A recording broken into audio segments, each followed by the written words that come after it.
Hi, my name is Stephen Dansky and welcome to the Midrash Minute. In this week's Parashat Vayeira, we're told about the destruction of Sodom and how Lot was saved. Lot's wife, however, was not nearly as lucky. The Torah tells us, "Vatabeit ishta macharov," that while Sodom was being destroyed, Lot's wife looks behind him, i.e. Lot, "Vatihi nitziv melach," and she turns into a pillar of salt. Now, why specifically salt? Why couldn't she have turned into volcanic ash, the way the rest of Sodom was being destroyed? What is special about salt that she was turned into it? Rashi, in response to this question, provides the following solution. He says, because Lot's wife sinned with salt, she was punished with salt.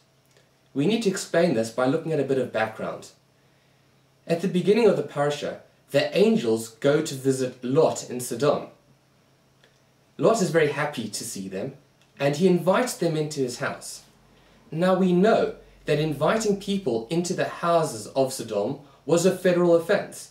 The reason for this is because the people of Sodom were so intent on taking that the idea of giving was complete anathema to them. They found it abhorrent. Lot's wife also finds it abhorrent. She doesn't want to serve the guests, and she certainly doesn't want to give to them. So what does she do? She goes off to some neighbors and she tells them, "I need a bit of salt." But then she adds, "I need them for my guests." Now, the people of Sodom hate giving to anyone. And the message spreads right throughout Sodom that Lot and Lot's family are giving to other people. They then come and clamor against Lot, and this eventually causes the destruction of Sodom. Lot and Lot's wife escape from Sodom, but as they escape, Lot's wife looks back on Sodom, and she looks back fondly on their taking ways. She thinks to herself, wouldn't it be nice if I thought about myself first, and not thinking about other people? It's at that moment that tragedy strikes.